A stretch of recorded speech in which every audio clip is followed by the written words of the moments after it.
Hey everyone, this is Michael again, and welcome to the Clash at the Castle review. Clash at the Castle was from the OVO Hydro in Glasgow, Scotland, and the show just finished. And Clash at the Castle, I thought it was a good show in my opinion. Really enjoyed the show.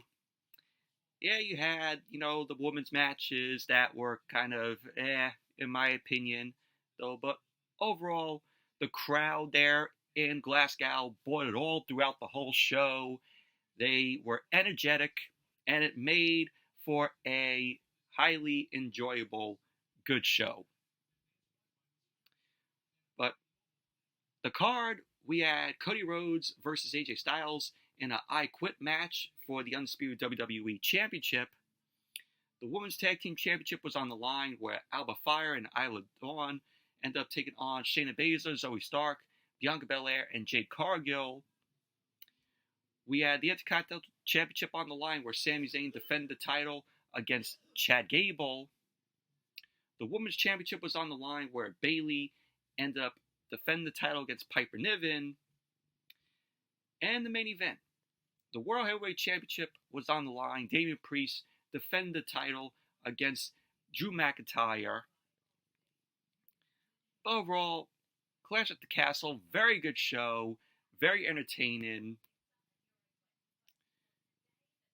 But let's jump right into the review.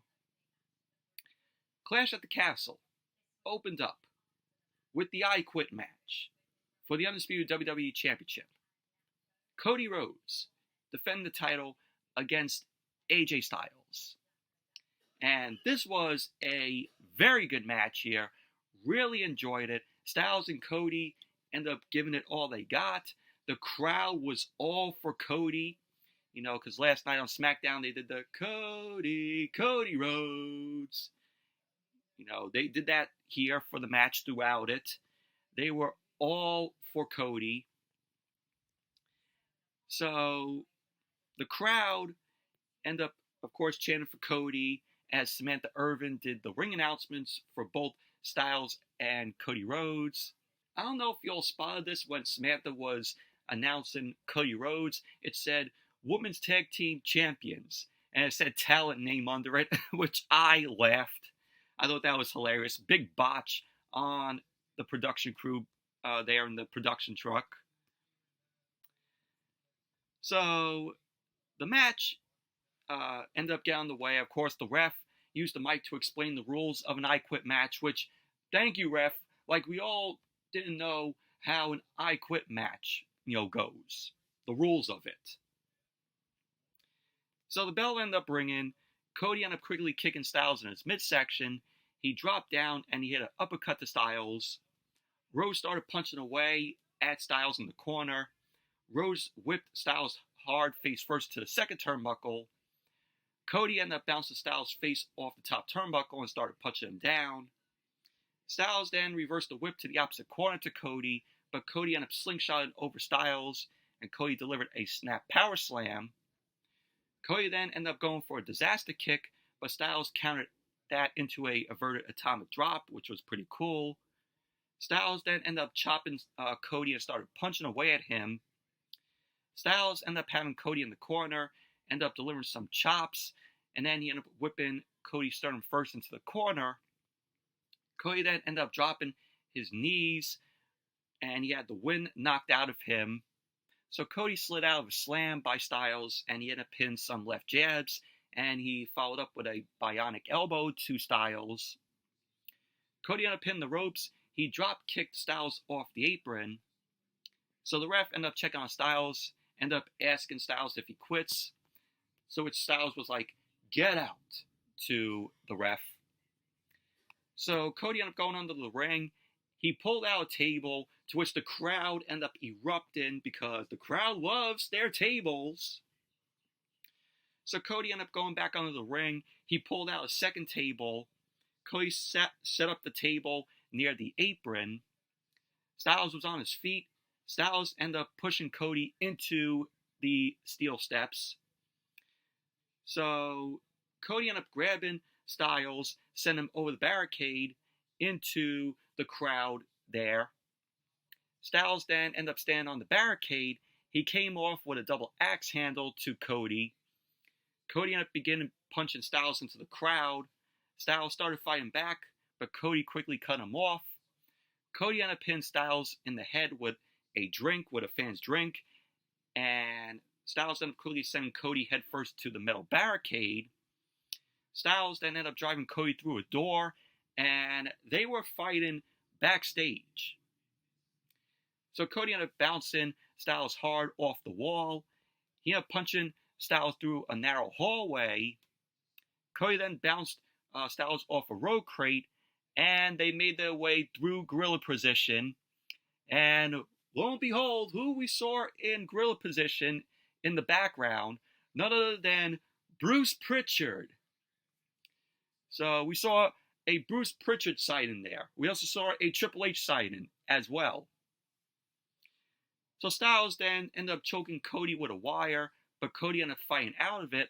Both guys made it through the entranceway, and they were fighting on the ramp, the same exact ramp that WWE makes for the Royal Rumble, where you have the long, narrow ramp, to get to the ring.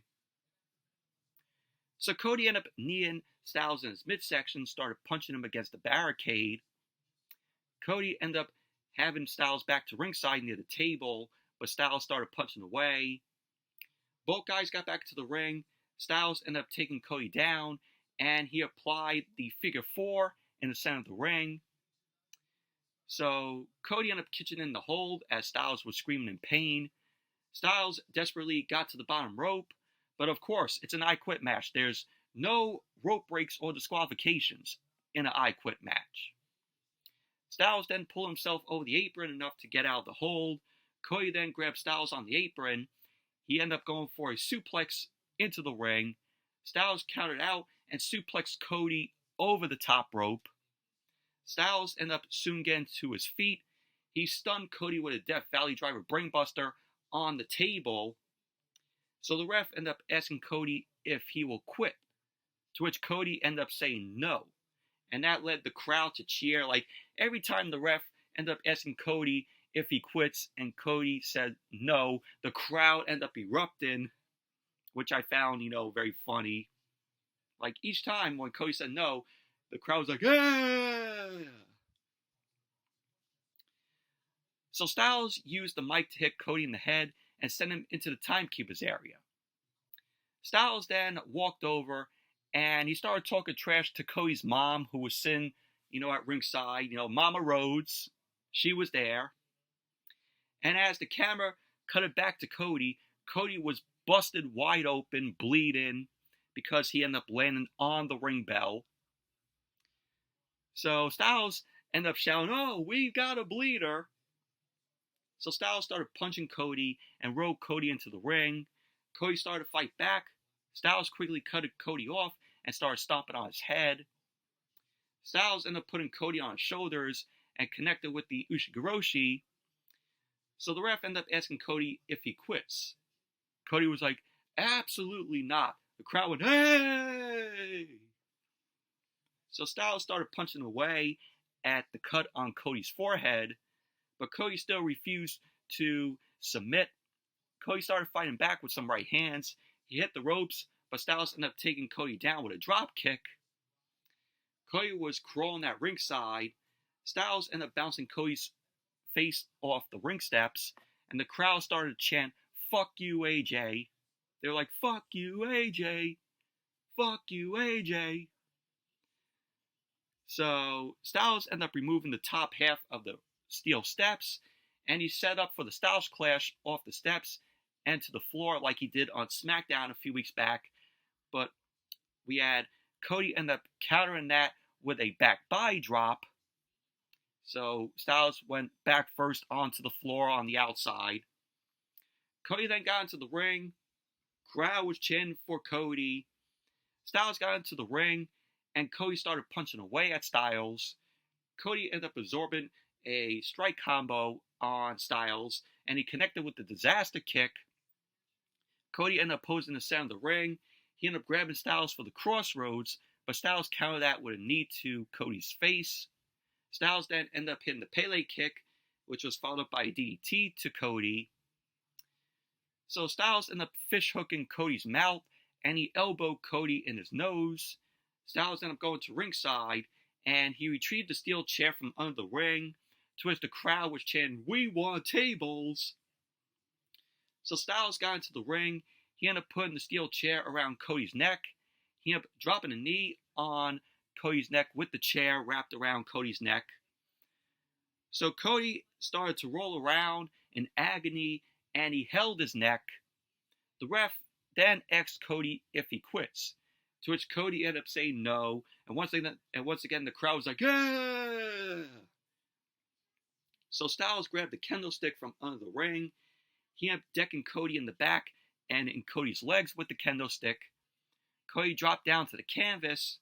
Styles ended up continuing to unload with some shots to Cody with the kendo stick.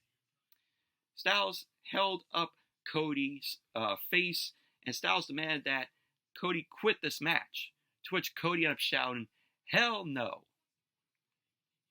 So Styles was disgusted. He paced around the ring, and Styles ended up taking a belt, and he whipped Cody with the belt a bunch of times.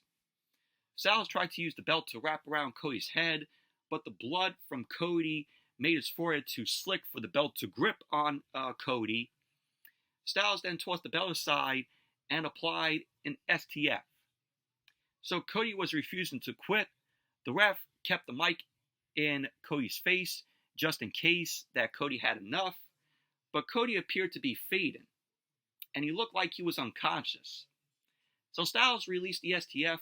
He ended up saying that he should be declared the winner because Cody was unconscious.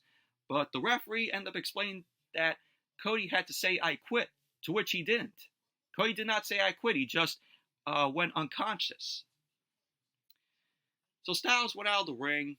He grabbed a water bottle. He ended up throwing it at Cody to wake Cody up. Styles ended up grabbing a black bag from under the ring. He got into the ring.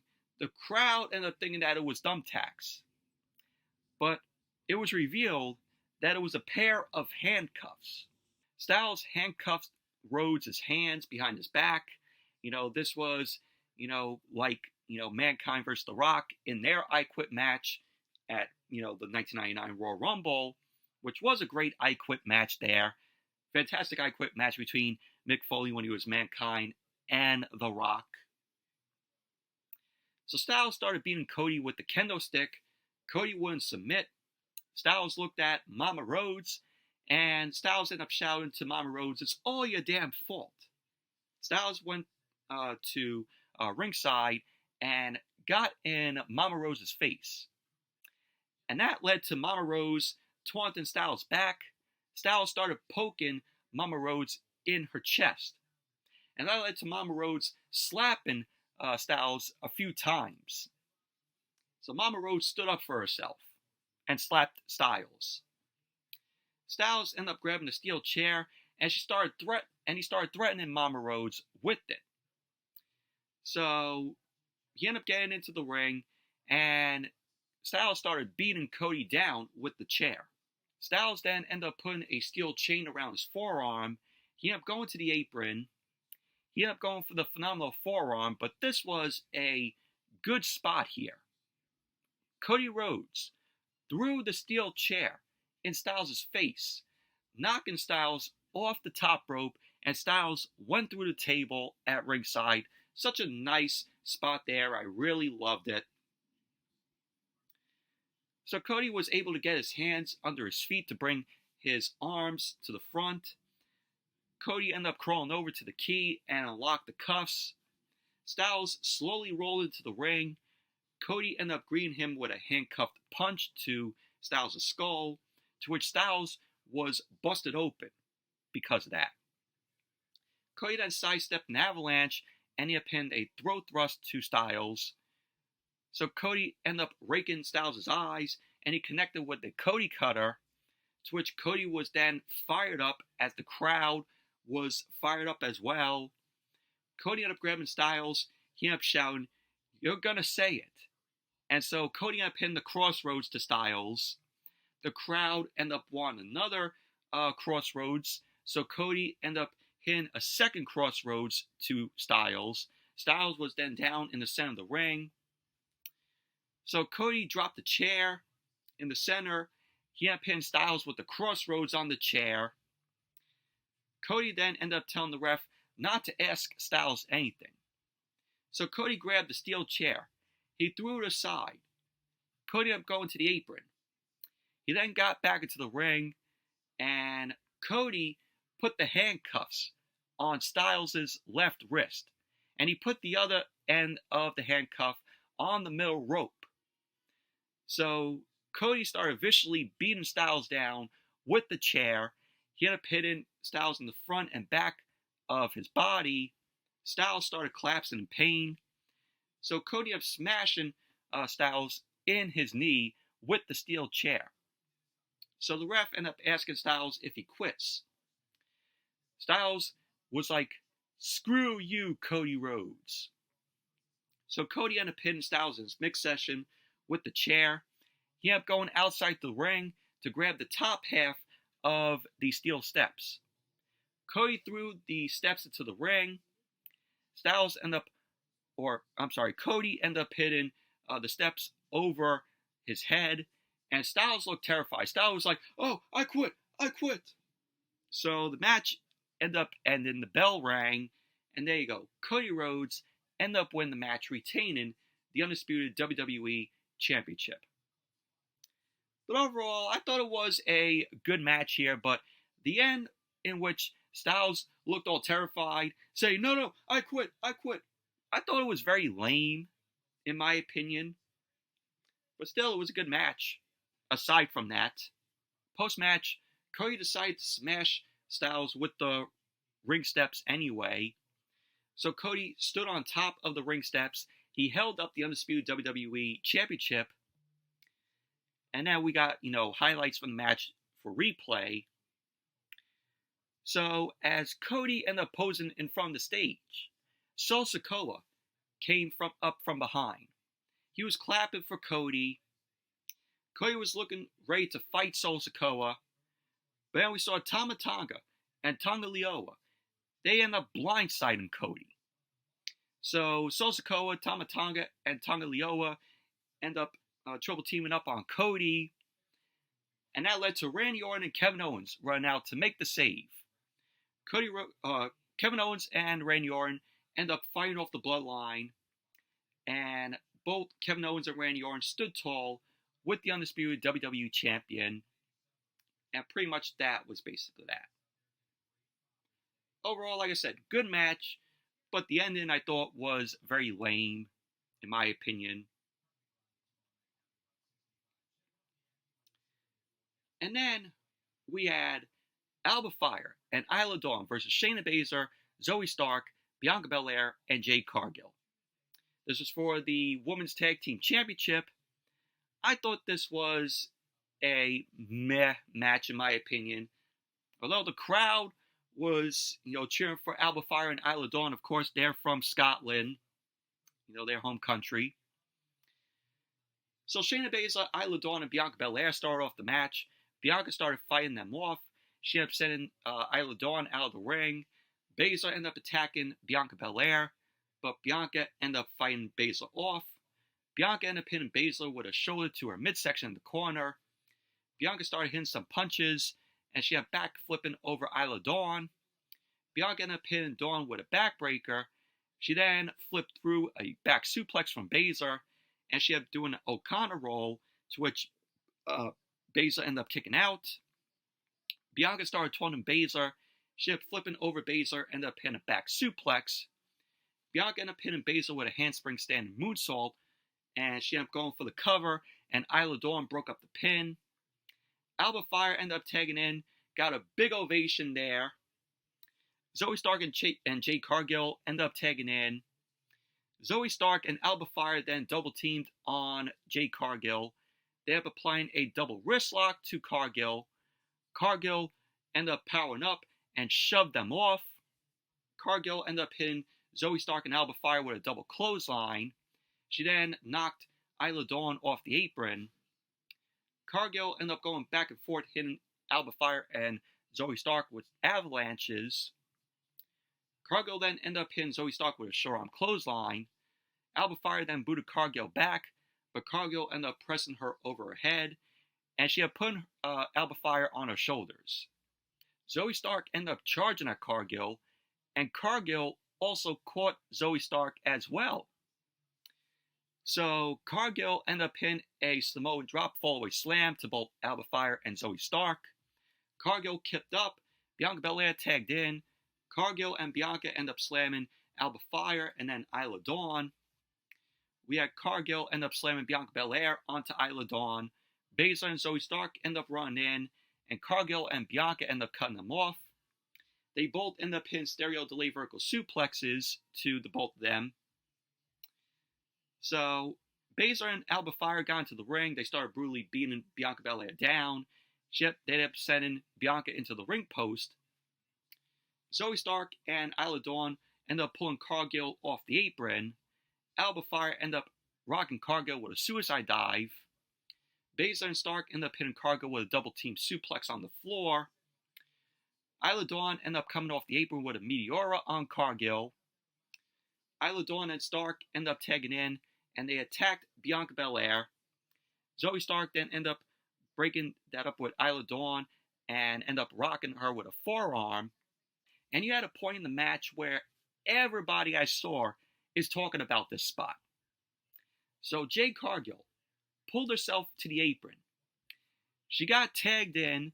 Cargill went for a springboard, but she slipped and landed on her face. Big botch there by Jade Cargill. So Cargill got up and she kept running wild on, everyone in the ring. Baszler applied the Kirifuda clutch. Cargill ended up looked like she was tapping out. And Jessica Carr, who was the referee, did not see that. Because you saw Cargill tapping like that. And Jessica Carr did not even see that. So Baszler had Cargill on the mat. Bianca broke up the Kirifuda clutch with a 450 splash. So Bianca and Cargill ended up delivering a DDT German suplex combo. Isla Dawn pulled Cargill away. She ended up going for the cover on Shayna Baszler. So there you go. Alba Fyre and Isla Dawn end up winning the match, and they are your new women's tag team champions.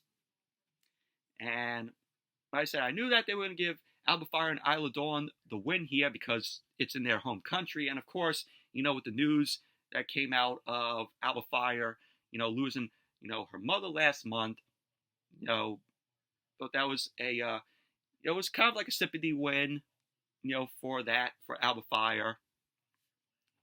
But the crowd really loved that, when Alba Fyre and Isla Dawn won. They erupted. And, of course, it was in their home country. So post-match, Alba Fyre and Isla Dawn celebrated with their families who were sitting at ringside. So Alba Fyre was, of course, emotional. You saw it rightfully on her face. She did that. She got that win for her mother. So, but what a moment it was. So Alba Fyre and Isla Dawn posed in the ring with the titles. The crowd ended up chanting, "You deserve it" to them. And pretty much that was basically that.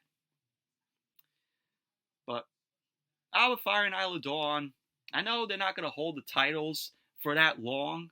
I think the titles are going to be going right back on Jade Cargill and Bianca Belair.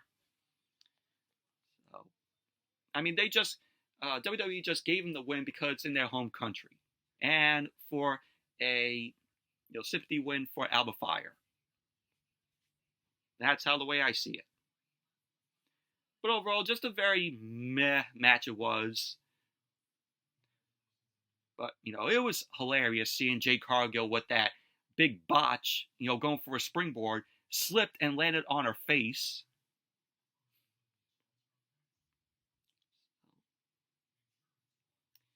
And then we had Chad Gable versus Sami Zayn for the Intercontinental Championship.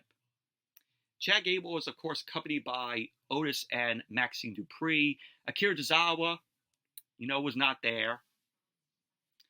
And when Chad Gable was making his way down to the ring, of course, we saw a QR code appear on the screen.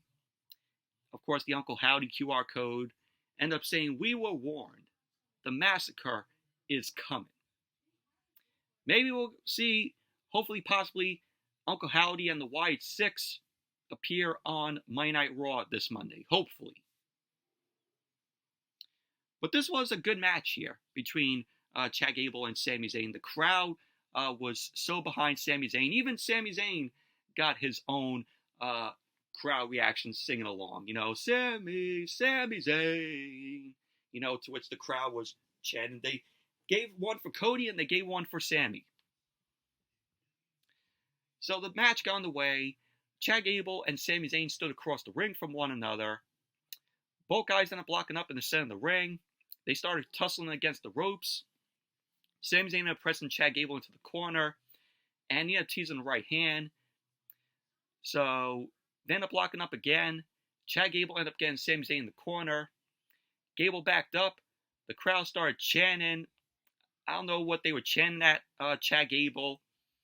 But Sami Zayn ended up wrenching the arm. Gable ended up rolling through to reverse the pressure. Gable applied a side headlock and ended up hitting the takeover to Sami. Sami ended up kipping out of that headlock and ended up putting Gable in a head scissor. And Gable ended up kipping up out of that. So Gable ended up applying a side headlock. He cinched it in on Sami Zayn. Sami Zayn whipped Gable off. He dropped down and he ended up doing a leapfrog and ended up pinning a pair of arm drags to Chad Gable. Gable ended up avoiding a third arm drag and he went for the ankle lock on Sami Zayn. But Sami Zayn scurried to the bottom rope. Gable then smacked Sami Zayn on his chest. He applied a side headlock. Sami Zayn whipped Gable off. He dropped down and he ended up sending Chad Gable over the top rope. Sami then hit the ropes. He ended up going for a dive, but Chad Gable moved out of the way. Sami Zayn instead backflipped off the top rope back into the ring. So Chad Gable was shown talk and strategy with Maxxine Dupri and Otis at ringside. Gable ended up getting on the apron, but he ended up going back to ringside.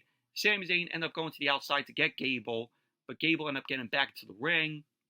Sami Zayn looked at Otis, and the crowd exploded for Otis. Otis ended up staring back at Sami Zayn. Sami Zayn ended up telling Otis to listen to the crowd, and then he got back into the ring. Gable ended up shouting at Otis to ignore the crowd. So Chad Gable ended up slapping Sami Zayn in the face. Sami Zayn started slapping Chad Gable back. They were exchanging some slaps. Sami Zayn ended up hitting a headlock takeover on Gable. So Gable ended up quickly getting out of that and applied an ankle lock once again on Sami Zayn. But Sami Zayn quickly grabbed the bottom rope. Gable then ended up kicking Sami Zayn's hand that grabbed the rope. Ended up sending Sami Zayn hard into the turnbuckles. So Chad Gable ended up chopping Sami Zayn in the corner. Ended up hitting a Northern Light suplex. He ended up going for the cover, to which Sami Zayn ended up kicking out. Gable applied an overhead wrist lock, and the crowd at this point was singing that Gable is a wanker, which I laughed at. So Sami Zayn ended up elbowing out of that. Chad Gable ended up reversing the whip into the corner. Sami Zayn dropped Gable on the apron, but Gable ended up snapping Sami Zayn's injured arm off the top rope. Gable ended up telling Otis to focus, and he ended up getting back in the ring. So there was a point later on in the match where we had Gable end up handing the Intercontinental Championship to Maxxine Dupri. Gable ended up getting in the ring, and he ended up choking Sami Zayn on the ropes. The referee ended up backing Chad Gable up. Chad Gable ended up secretly motions to Maxxine to hit Sami Zayn with the Intercontinental Championship. But Maxxine couldn't bring herself to do it. Chad Gable was not happy about that. So Chad Gable ended up calling Maxxine up to the apron and admonishing her. Chad Gable ended up saying to Maxxine that He is tired of her never listening. Sami Zayn ended up going for the hoover kick, but Gable sidestepped Sami Zayn, and Sami Zayn nearly ended up hitting Maxine. He ended up putting the brakes on. So Gable ended up hitting Sami Zayn with the Chaos Theory. He ended up going for the cover, and Sami Zayn kicked out. So Gable ended up leaving the ring, and he angrily yelled at Maxine Dupri. Maxine was lipping around in her boot, and Otis stepped in between the both of them. Otis got in Chad Gable's face, which got the loudest ovation for Otis there. Great ovation that was for Otis there, stepping in between, Maxine, him going face to face with Chad Gable. So Otis shoved Gable away, and he had taken a somersault senton from Sami Zayn, which of course that was meant for Chad Gable. Chad Gable ended up hitting Sami Zayn and Otis with a moonsault block to the floor. Gable ended up getting Sami Zayn in the ring. He ended up going to the top rope for a moonsault. Gable then landed on his feet because Sami Zayn moved out of the way. Sami Zayn ended up quickly catching Gable with an exploder into the corner. Sami Zayn ended up going for the hoover kick, but his injured leg ended up giving out. So we had later on, Sami Zayn ended up jumping to the top of the barricade, and Gable ended up sweeping Sami Zayn's feet. He applied the ankle lock on Sami Zayn again. Sami Zayn rolled through, and he ended up sending Chad Gable into Maxine's injured leg. So Otis ended up thinking that Chad Gable did that on purpose. And we had Gable end up getting into the ring, and he got away from Otis. Otis ended up threatening to hit Sami Zayn, but instead, Otis carried Maxine away, to which Chad Gable was not happy about that. And that led to Sami Zayn ended up delivering the hoover kick to Chad Gable. Sami Zayn ended up going for the cover, and there you go. Sami Zayn ended up winning the match, retaining the Intercontinental Championship. Overall, this was a good match between Sami Zayn and Chad Gable here. Of course, this is going to lead to Chad Gable bringing in the Creed brothers and Ivy Nile. And we're possibly going to have another match between Sami Zayn and Chad Gable for the Intercontinental Championship. And I think maybe at Money in the Bank, Chad Gable gets the win and becomes a new Intercontinental Champion. So that will probably happen. So post-match, Sami Zayn ended up celebrating with the Intercontinental Championship, and as he walked away, he locked eyes with Chad Gable. Chad Gable was so furious at losing the match, but that was basically that. And then we had Cathy Kelly. Cathy Kelly was backstage with Alba, Fyre, and Isla Dawn, the new Women's Tag Team Champions. Cathy Kelly ended up asking them what this moment means to the both of them. Alba, Fyre ended up saying to Cathy Kelly that they did what they said they would do. And Isla Dawn ended up saying that the other competitors had zero chance with the entire, country behind them. And so that was basically what Alba, Fyre, and Isla Dawn had to say. And then we had Piper Niven versus Bayley. This is for the Women's Championship. Happy birthday to Bayley today. Celebrating her 35th birthday. And the match itself, this was just meh, in my opinion. So Piper Niven, the home country girl, she ended up going face to face with Bayley in the center of the ring. Bayley ended up shoving Piper Niven. So Bayley ended up applying a side headlock. Piper Niven ended up whipping Bayley off. Ended up hitting the shoulder block to Bayley. Bayley ended up going for a takedown, but Piper Niven ended up shaking Bayley off, and she ended up delivering a scoop slam to Bayley. Bayley ended up rolling out of the ring to recover. So Chelsea Green, who of course was out there, ended up slapping Bayley in the face, and the ref didn't see that. Bayley ended up going after Chelsea Green, but Piper Niven stepped in front. So Bayley started punching away at Piper Niven. Piper Niven ended up headbutting Bayley down. Piper Niven ended up getting Bayley back into the ring. Bayley applied a waistlock, but Piper Niven knocked Bayley off. Bayley ended up avoiding a basement crossbody block from Piper Niven. Bayley ended up hitting the ropes, and Chelsea Green ended up grabbing Bayley's ankles. So Bayley then stomped on Chelsea Green's hands. Chelsea Green got on the apron, and she got in referee Charles Robinson's face. Chelsea Green started poking and pulling on Charles Robinson. So Chelsea Green ended up putting her hands on an official. And you know what that means? Ejected from ringside. So good old Charles Robinson ended up ejecting Chelsea Green from ringside, which got a big ovation. Chelsea Green started flipping out on the outside. Piper Niven was not happy about that. But Piper Niven started fighting Bayley off, ended up knocking Bayley out of the ring. Piper Niven ended up hitting a rolling senton off the apron onto Bayley. She then ended up getting Bayley in the ring, ended up hitting a senton splash. She went for the cover, to which Bayley ended up kicking out. So, yeah, later on in the match, Bayley ended up rebounding with a belly-to-belly off the second rope to Piper Niven. And then we had Chelsea Green end up run down, and she was in a luchador mask. So Charles Robinson didn't buy that.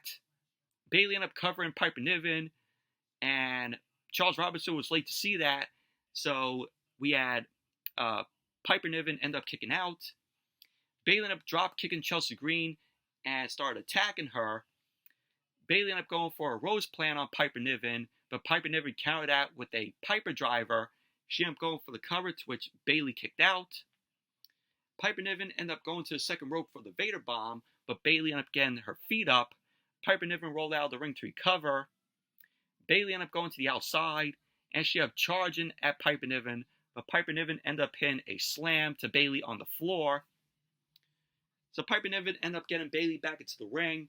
She ended up going for a senton splash, and Bayley moved out of the way.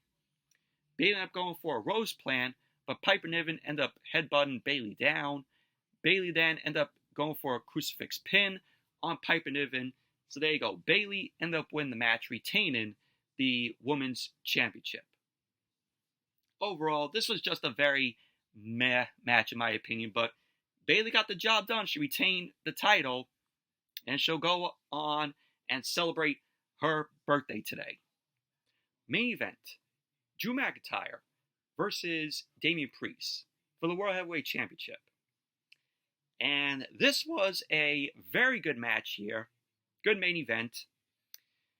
So we had Drew McIntyre getting a special entrance where we had a bagpipe band come down to the ring. So a lot of people were saying, oh, McIntyre's Broken Dreams theme would be played. No, he ended up coming out to his regular theme.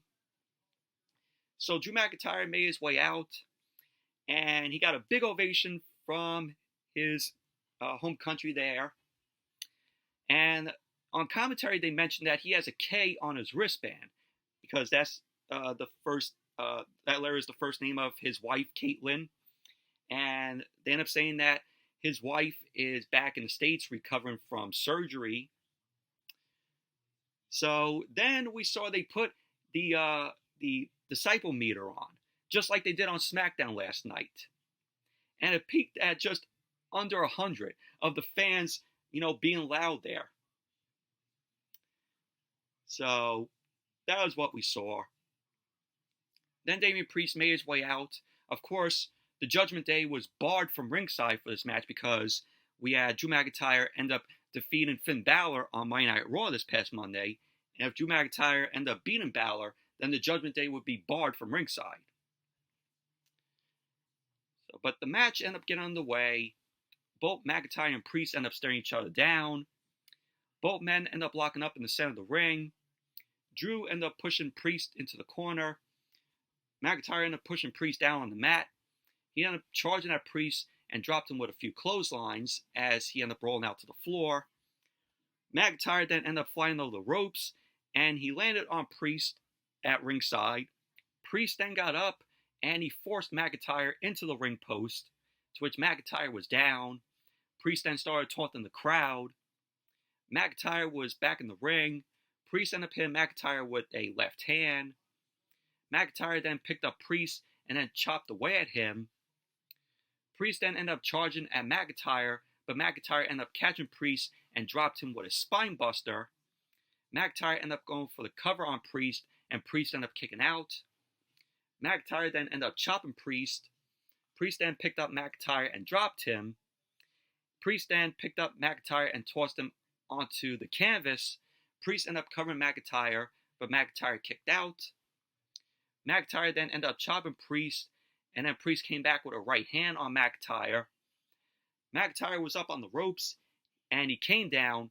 Priest moved out of the way. McIntyre then picked up Priest and slammed him on the canvas. McIntyre ended up going for the cover, and Priest ended up kicking out. McIntyre ended up going for a DDT, but Priest ended up escaping out of the ring and rolled to the floor. McIntyre ended up sending Priest into the prime, energy drink table, and then chopped away at him. Priest ended up dropping McIntyre, and then he leapt over the ropes. And Priest ended up getting caught in the ropes. And McIntyre then ended up kicking Priest, who was hanging upside down because of his foot being caught in the ropes. So Priest, at this point, still caught in the ropes. McIntyre ended up getting Priest disconnected and chopped at Priest. So it was very scary how the way that Priest landed with his ankle caught in the ropes. So that was crazy. So McIntyre ended up picking up Priest and suplexed him. McIntyre ended up covering Priest. Priest ended up kicking out. So McIntyre ended up chopping Priest. He ended up coming back with a big boot on McIntyre and sent him down to the canvas. Priest then grabbed McIntyre, but he was then sent first into the post. McIntyre delivered a Future Shock DDT on Priest. He ended up going for the cover, and Priest ended up kicking out. So we had later on McIntyre ended up going for the Claymore, but Priest ended up countering that, and he picked up McIntyre and dropped him with the South of Heaven. He ended up going for the cover, and McIntyre ended up kicking out. So we had Priest ended up sending McIntyre up on the top rope. He started chopping away at him. Priest then climbed the ropes as McIntyre ended up hitting Priest in the back, sent him down to the canvas. So we had McIntyre end up grabbing Priest. He ended up sending McIntyre to the corner. So we got the ref ended up taking the bump as the ref was sent out to the floor. He was crashed into the barricade by Priest. McIntyre ended up hitting Priest with the Claymore, and he ended up going for the cover, and there was no ref because the ref was, knocked out. So we had an official end up running down, and that official was CM Punk. Obviously, I knew that CM Punk was going to be here somehow. Even though in my predictions I said that Drew McIntyre was going to win the World Heavyweight Championship, in his home country, or a second scenario, CM Punk crosses McIntyre. Well, obviously, we know which one WWE went with. So McIntyre ended up getting in Punk's face. Punk then low blows McIntyre. The ref then got back in the ring, and the ref didn't even see that Punk low blowed McIntyre. Priest then picked up McIntyre, and he ended up hitting the South of Heaven on McIntyre. Priest ended up going for the cover, and there you go. Priest ended up winning the match, retaining the World Heavyweight Championship, and the fans were quiet and in disbelief at the home country hero losing the match, thanks to Punk. And there was a lot of angry fans there, flipping off Punk there. But Punk was shown high-fiving some fans at ringside. Of course, they were Punk fans, but majority of the fans were just flipping Punk off because of, what he did to McIntyre. So McIntyre was in disbelief, And that was how Clash at the Castle ended. But overall, this was a very good main event between Damian Priest and Drew McIntyre here. Obviously, CM Punk was going to cost McIntyre the match. And this, of course, more in the build towards when Drew McIntyre finally gets in the ring and gets his hands on CM Punk. But overall, Clash at the Castle, very good show it was. This was a thumbs up show for me. Aside from the 2 women's matches, it was an enjoyable show. But anyways, that's it for my review of Clash at the Castle. Thank you all for watching. Hope you all enjoyed this review. Definitely give the video a thumbs up, comment, subscribe, and I'll see you all later.